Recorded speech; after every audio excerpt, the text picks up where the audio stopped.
गुरुर्विष्णू गुरुर्देवो महेश्वरः गुरुः साक्षात् परब्रह्म तस्मै श्री गुरवे नमः.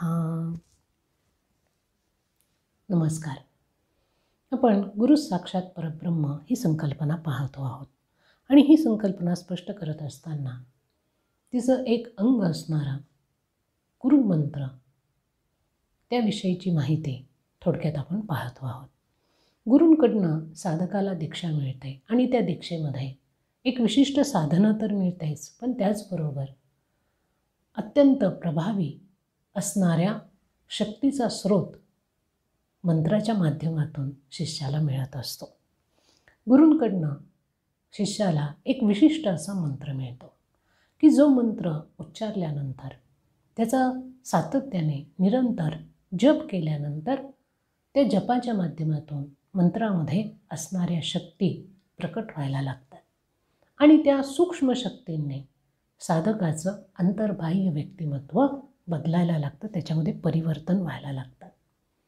म्हणून गुरूंकडनं मिळालेला मंत्र जो असतो त्याच्याविषयी कुठलाही विकल्प मनामध्ये न ठेवता शिष्याने अत्यंत श्रद्धेने तो मंत्र स्वीकारावा, तो धारण करावा आणि त्याची साधना निरंतर गुरूंच्या मार्गदर्शनाने सुरू करावी.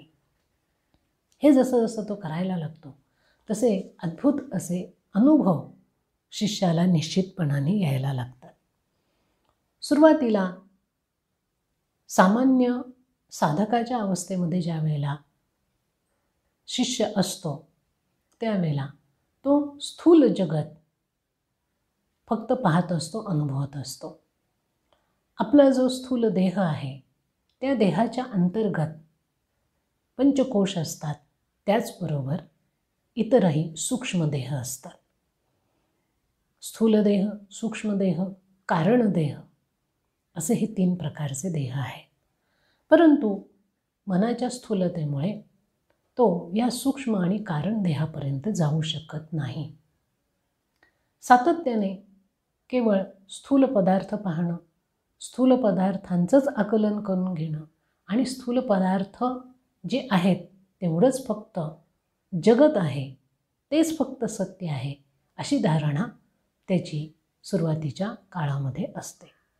परंतु जशी जशी त्याची साधना व्हायला लागते तसं तसं तो आपल्या अंतर्जगामध्ये ते सूक्ष्म आणि सूक्ष्मतम स्वरूपाचं आहे त्याच्यामध्ये तो हळूहळू प्रवेश करायला लागतो आणि हा त्याचा प्रवेश जो होतो तो या मंत्राच्या सहाय्यानेच होतो. म्हणून आपण असं बघितलं की आपल्या अंतर्यामी जे मूळ अस्तित्व आत्म्याचं आहे ते आपल्याला जाणवत नाही. तिथपर्यंत जाण्याचा मार्गही आपल्याला माहिती नसतो. तिथे कसं जायचं, तो आत्मा, ते आत्मतत्व कसं जाणायचं हे कळत नाही. पण गुरु जो काही मंत्र देतात त्या मंत्राच्या साधनेने त्या आत्म्यापर्यंत आपल्याला निश्चितपणाने जाता येते. या आत्म्याचं अस्तित्व ही एक भावनात्मक गोष्ट आहे. इतरांनी याविषयी अनेक ठिकाणी लिहिलेलं असतं, बोललेलं असतं आणि ते आपण ऐकतो, पण आपल्याला प्रत्यक्ष त्याचं दर्शन करता येत नाही.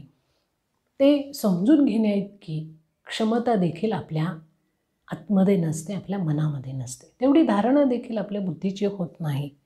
परंतु आपल्याला जे गुरु मिळतात त्या गुरूंसाठी मात्र हे सूक्ष्म आध्यात्मिक शरीर एक जिवंत आहे, वास्तव आहे आणि त्या वास्तवाशी ते सातत्याने एकरूप झालेले असतात.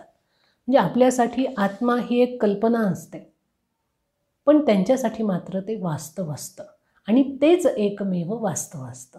त्याच्या पलीकडे दिसणारं जे जगत आहे ते त्यांच्यासाठी भ्रम आहे. एकमेव वस्तू या जगतामध्ये जर काही असेल तर ते आत्मतत्व आहे आणि त्याला ते प्रमाण मानतात. आपण मात्र त्या आत्म्याला सोडून देतो आणि बाकीचं दिसणारं जे जगत आहे ते आपण सत्य मानतो, खरं मानतो.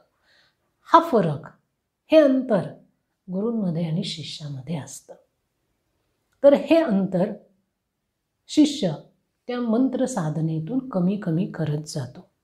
ते जे स्थूल किंवा बाह्य रूपांचे जे स्तर मनावर आणि बुद्धीवर असतात ते भेदणं फार अवघड असतं. पण या मंत्रांच्या आधारे साधकाला त्या गोष्टी सहजतेने जमायला लागतात. या मंत्रसाधनेमुळे काय होतं तर एक सकारात्मक अशी ऊर्जा मनामध्ये निर्माण होते. ही सकारात्मक ऊर्जा आपल्याला आपल्या अंतर्यामी घेऊन जाते. त्याचबरोबर ही ऊर्जा मनानंतर बुद्धीमध्ये देखील निर्माण होते आणि आपली बुद्धी आणखीन सूक्ष्म गोष्टींचा वेध घ्यायला लागते. बघा, आपल्याकडे रामायण महाभारत आणि असे मोठे ग्रंथ होऊन गेले.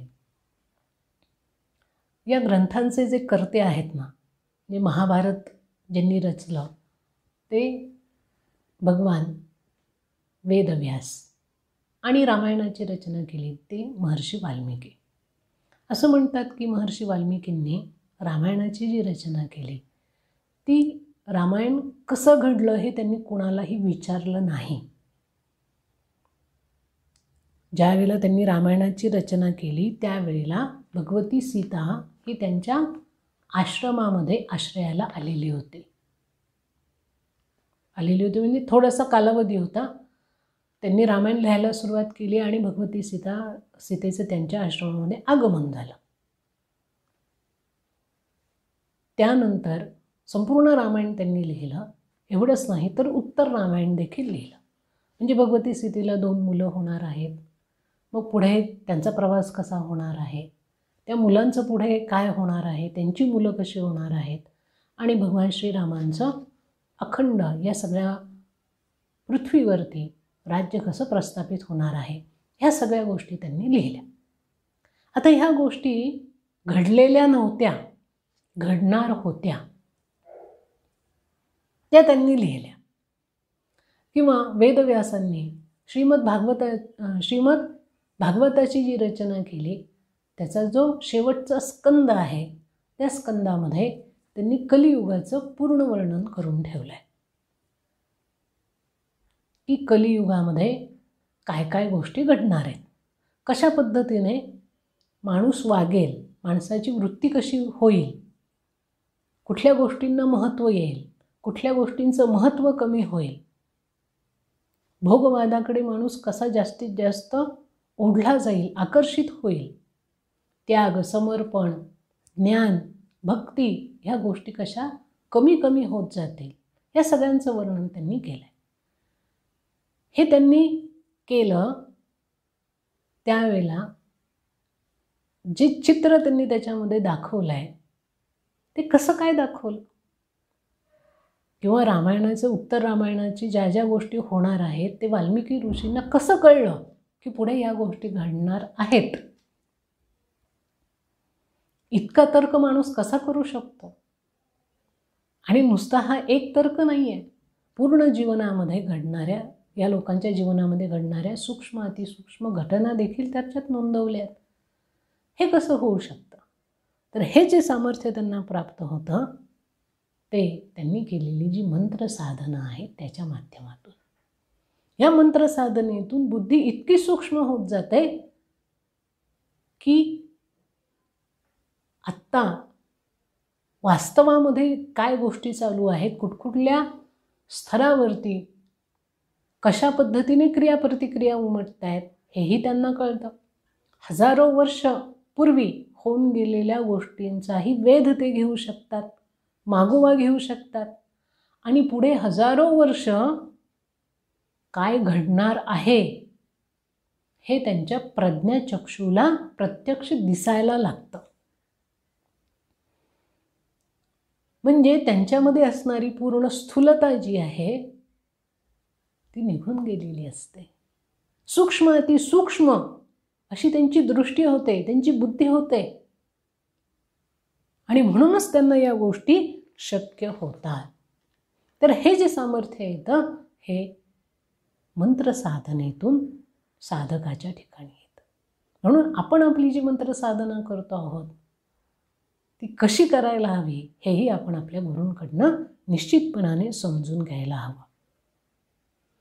साधकाला गुरूंकडनं जो मंत्र मिळतो तो त्याच्या आत्म्याला प्रभावित करतो आणि त्याच्यातून सकारात्मक अशी ऊर्जा त्याच्या संपूर्ण अंतर्विश्वामध्ये विलसायला लागते. मग मन असू द्यात, बुद्धी असू द्यात, चित्त असू द्यात, वाणी असू द्यात, त्याच्या हातून घडणारं प्रत्येक कर्म या सकारात्मक ऊर्जेने परिपूर्ण भरलेलं असतं. शिष्य गुरूंच्या मार्गदर्शनाने मंत्राचा अखंड दीर्घ अभ्यास अनेक वर्ष करतो, त्यावेळेला त्याला त्या मंत्रातल्या सूक्ष्म शक्ती प्रकाशित झाल्याचा अनुभव येतो. एवढंच नाही तर त्या शिष्याची जी चेतना असते तिचंही रूपांतर हळूहळू व्हायला लागतं आणि त्याची जाणीव त्या शिष्याच्या ठिकाणी निश्चितपणाने त्याला व्हायला लागते. हे मंत्राचं सामर्थ्य आहे आणि त्यातून त्या शिष्याचं व्यक्तिमत्व सर्वांगाने बदलायला लागतं. हे जे त्याचं व्यक्तिमत्व आहे ते सततच्या त्याच्याकडून होणाऱ्या मंत्राच्या उच्चाराने, त्या उच्चारातून जे ध्वनी निर्माण होतात त्या ध्वनीने प्रतिध्वनित होऊन त्याचं संपूर्ण शरीरामध्ये असणारे सगळे कोश, एवढंच नाही तर शरीरामध्ये जेवढ्या पेशी असतात त्या प्रत्येक पेशीमध्ये त्या मंत्राचे ध्वनी प्रतिध्वनित व्हायला लागतात. त्यांचा नाद यायला लागतो. त्याची स्पंदनं, मंत्र उच्चाराची स्पंदनं त्याला संपूर्ण शरीरभर जाणवायला लागतात. आता याचं एक छोटंसं उदाहरण सांगते की एक आपल्यासारखाच सर्वसामान्य जीवन जगणारा साधक होता आणि त्याला या सगळ्या गोष्टींविषयी अत्यंत उत्सुकता होते की हे मंत्र कसे असतात, या मंत्रामध्ये खरंच किती शक्ती असते, काय शक्ती असते, याचा अनुभव कुणी घेतला आहे, काय घेतला आहे, हे पाहण्याकरता अनेक थोर अशा साधू संतांकडे तो जात होता, त्यांच्याशी चर्चा करत होता. त्याला अनेक ठिकाणी असं कळलं की ही साधना आपल्याला अनेक वर्ष करावी लागते, त्याशिवाय ही सिद्ध होत नाही. उत्सुकतेने तो असाच याविषयीची आणखीन माहिती गोळा करण्याकरता एका साधूंच्या आश्रमामध्ये आला. तर साधू त्यावेळेला आश्रमामध्ये नव्हते, त्यांचे शिष्य होते. शिष्यांना विचारलं त्याने की मला जे मुख्य साधू आहेत त्यांना भेटायचं आहे, त्यांच्याशी मंत्रशास्त्रावरती काही चर्चा करायची आहे. त्यांनी त्या माणसाला सांगितलं की आत्ता तर गुरुजी आश्रमामध्ये नाहीत, ते आश्रमाच्या मागे एक मोठा डोंगर आहे, त्या डोंगरावरती जाऊन बसलेत, ते काही एवढ्यात कोणाला भेटणार नाही, त्यामुळे तुम्ही इथून गेलात तरी चालेल. पण त्यांची येण्याची वेळही निश्चित नसते की ते उद्या येतील, परवा येतील, सांगता येत नाही. ते केव्हाही येऊ शकतात आणि केव्हा इथून जाऊ शकतात. तर तो म्हणे की नाही, मी त्यांना भेटल्याशिवाय जाणार नाही.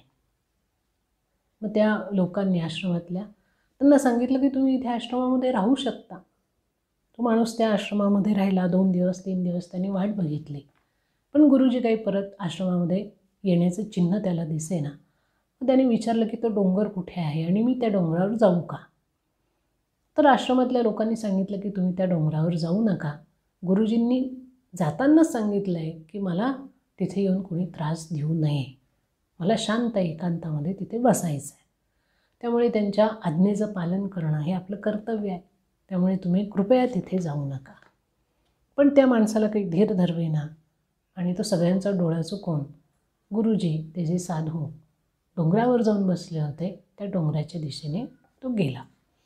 गेल्यानंतर निम्मा डोंगर तो चढून गेला आणि गुरुजी वरती बसलेले होते. त्यांच्या लक्षात आलं की कोणीतरी डोंगर चढून आपल्याला या ठिकाणी डिस्टर्ब करण्याकरता येत आहे.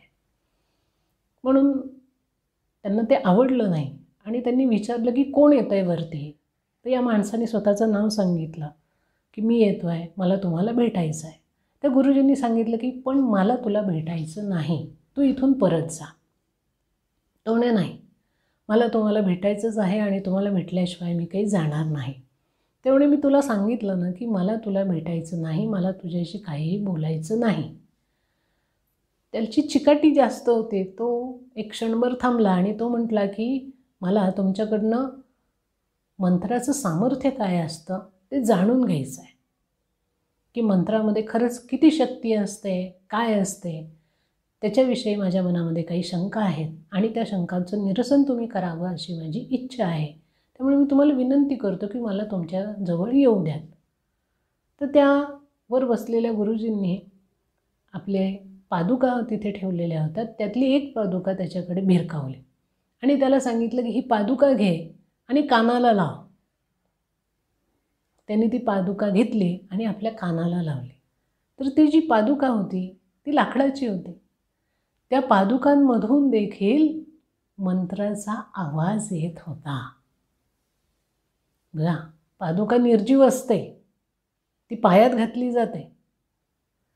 गुरुजींचं मंत्र सामर्थ्य इतकं जबरदस्त होतं की ते ज्या ज्या वस्तूंना हात लावत होते, ज्या ज्या वस्तू ते वापरत होते, त्या प्रत्येक वस्तूमध्ये त्या मंत्राचा ध्वनी उमटत होता, ऐकायला येत होता.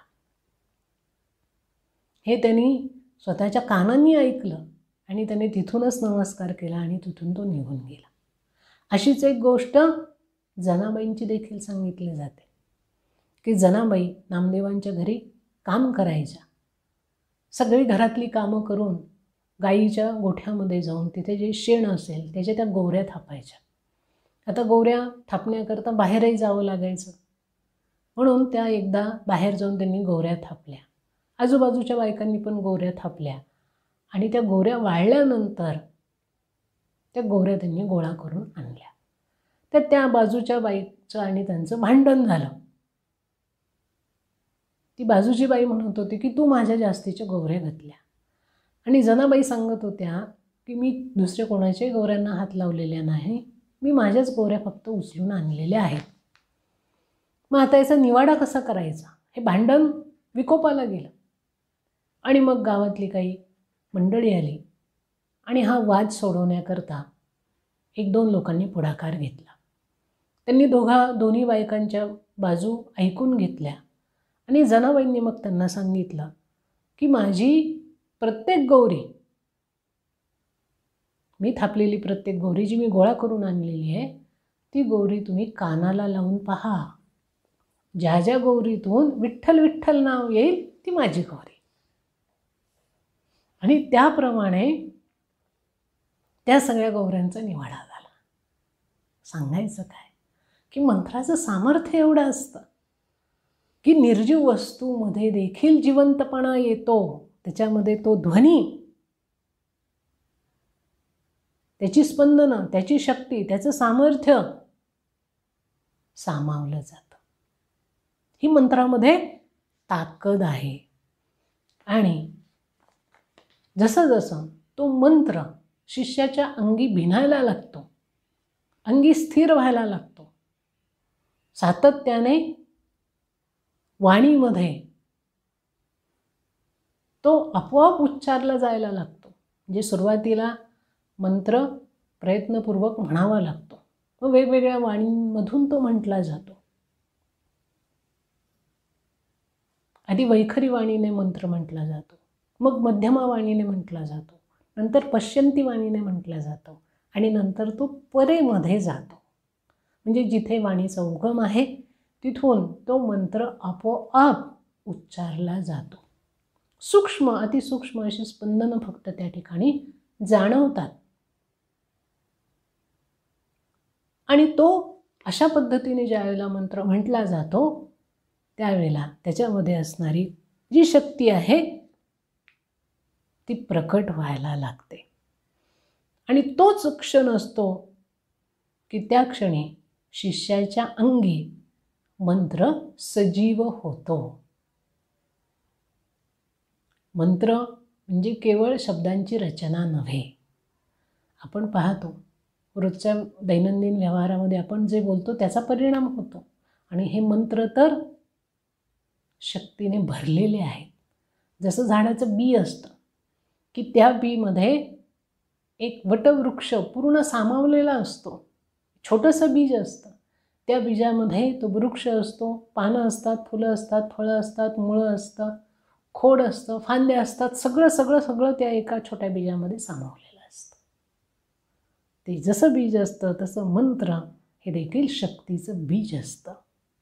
आणि म्हणून जसा जसा तो मंत्र म्हटला जातो तसं तसं तो मंत्र शिष्याच्या अंगी सजीव व्हायला लागतो.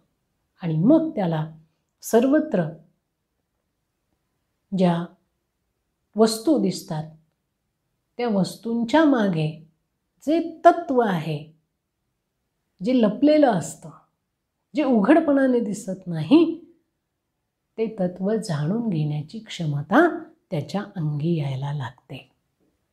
एवढंच नाही तर तो साधक, तो शिष्य ईश्वराचा ध्वनी देखील ऐकू शकतो.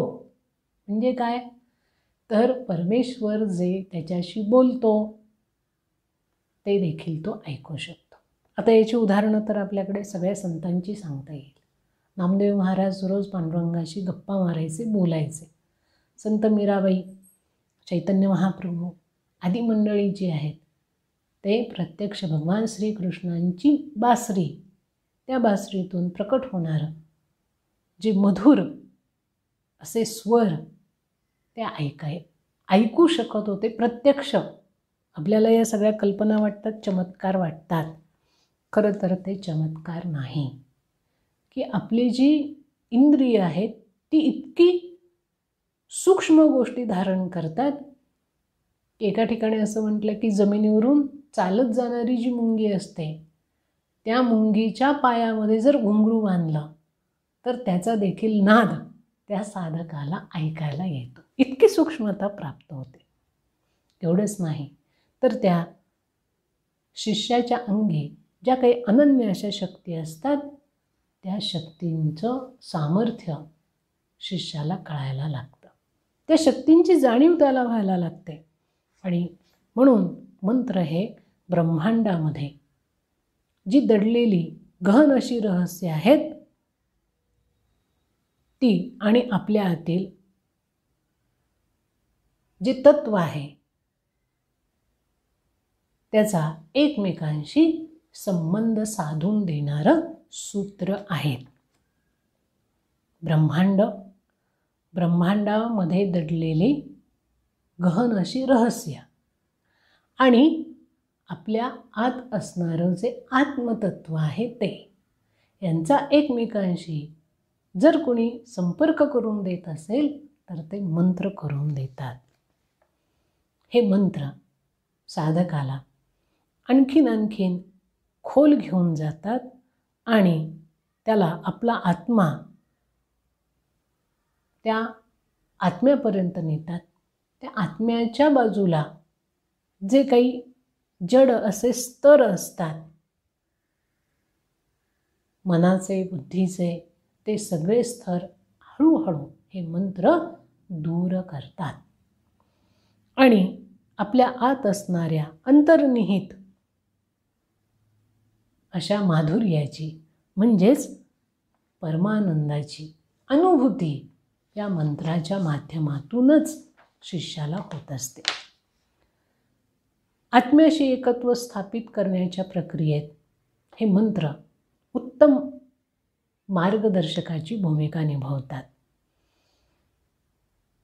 आणि त्याकरताच गुरूंनी दिलेला मंत्र हा आपल्याला सहाय्यभूत होतो.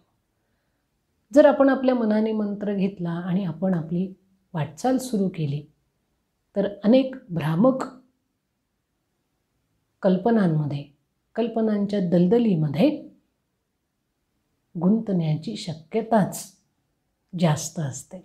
म्हणून गुरूंच्या मार्गदर्शनाची नितांत आवश्यकता ही असते आणि गुरु आणि शिष्य यांना जोडणारी सगळ्यात महत्त्वाची कडी म्हणजे हा मंत्र असतो. गुरु शिष्याला मंत्राच्या माध्यमातून हे संपूर्ण आत्मिक विश्व उघडं करून देतात आणि शिष्य त्या मंत्राचं मनन करून त्याच्यातलं सामर्थ्य प्रकट करून आपला स्वतःचा संपर्क ब्रह्मतत्वाशी म्हणजेच गुरुतत्वाशी प्रस्थापित करू शकतो. म्हणून साधकाने एका अशा गुरूंकडनं मंत्र प्राप्त करावा की त्या मंत्राच्या सहाय्याने तो अंतिम क्षणापर्यंत त्याच्याबरोबर वाटचाल करू शकेल. हे लक्षात आपण घेतलं पाहिजे की हे मंत्र अर्थहीन नसतात, केवळ अनन्य आवृत्तींच्या ध्वनींनी युक्त नसतात, तर त्यांची प्रत्यक्ष अनुभूती हजारो वर्षांपूर्वी आपल्या ऋषीमुनींनी घेतलेली आहे. या मंत्रात काय आहे, त्या मंत्रात काय आहे, याच्यात काही अर्थ नाही, त्याच्यात काही अर्थ नाही असं म्हणणारे जे लोक असतात त्यांच्याकडे दुर्लक्ष करावं आणि या मंत्रशास्त्राचा नीटपणाने आपण अभ्यास करावा. युगानुयुगे या मंत्रांवरती आजपर्यंत अनेक लोकांनी वेगवेगळे प्रयोग केलेले आहेत. त्याचं परीक्षणही वेगवेगळ्या स्तरावरती चालू आहे. हे मंत्रच शिष्याच्या समस्त बंधनापासून त्याला मुक्त करत असतात. मंत्र खरं तर जिवंत आहेत, सजीव आहेत. जर ते सजीव नसते तर त्या साधकाच्या मनामध्ये अंतर्वृत्तींमध्ये फरक झाला नसता, बदल झाला नसता. पण तसं होत नाही. ज्या पद्धतीने मंत्र म्हटले जातात, जितक्या एकाग्रतेने त्यांच्याशी अनुसंधान साधलं जातं तितके ते सजीव असल्याची अनुभूती साधकाला येते. एवढंच नाही तर त्या साधकाच्या ठिकाणी आदर्शात्मक अशा गुणांची देखील वृद्धी या मंत्रांमुळे होते. आणि म्हणूनच हे मंत्र आपल्या आंतरिक व्यक्तित्वाला निर्धारित करत जातात की आपलं आंतरिक व्यक्तिमत्व खऱ्या अर्थाने अधिकाधिक सक्षम आणि संपन्न करणारे हे मंत्र असतात. म्हणून गुरूंनी दिलेला मंत्र हा शिष्याला एका वेगळ्या अनुभूतीच्या स्तरावरती घेऊन जातो आणि त्याला सर्वांगाने संपन्न करत जातो. त्या मंत्राविषयी अत्यंत श्रद्धा मात्र त्याने ठेवायला हवी आणि गुरु सांगतील त्या पद्धतीने त्या मंत्राची साधना सातत्याने करायला हवी. आज आपण या ठिकाणी थांबूया. श्री गुरुदेवाय नमः.